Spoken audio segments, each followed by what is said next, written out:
ஆண்டவருக்கு விருப்பம் இல்லாத எந்த விதமான கெட்ட பழக்க வழக்கங்கள் நமக்குள்ளேயும் இருக்கக்கூடாது, நம்முடைய குடும்பங்களில் இருக்கிற பிள்ளைங்க பிள்ளைகளுக்குள்ளே இருக்கக்கூடாது.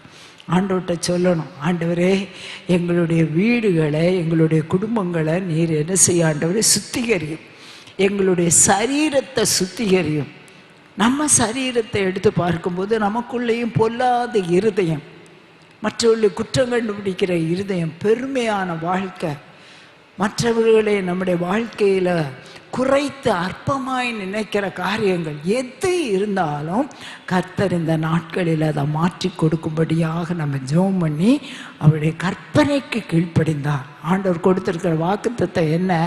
1000 தலைமுறை வரைக்கும் நம்முடைய சந்ததியை ஆசீர்வதிப்பார். அவரிடத்தில் அன்பு கூர்ந்து அவருடைய கற்பனைகளுக்கு கீழ்ப்படியும் போது கர்த்தர் 1000 தலைமுறை வரைக்கும். சரியா? நமக்கெல்லாம் இப்போ என்ன சந்தோஷம், வயசாக ஆக நம்ம பேர பிள்ளைகள்லாம் நல்ல நிலைமைக்கு வந்துட்டா நமக்கு ரொம்ப சந்தோஷமாக தான் இருக்கும். பேர பிள்ளைகள்லாம் ஊழியம் செய்யணுங்களா மாறிட்டாங்கன்னா ரொம்ப சந்தோஷமாக இருக்கும். ஆண்டவர் அதுதான் வாக்குத்தத்தம் கொடுத்திருக்கிறார். 1000 தலைமுறை வரைக்கும் அவர்களை ஆண்டவர் ஆசீர்வதிப்பார்.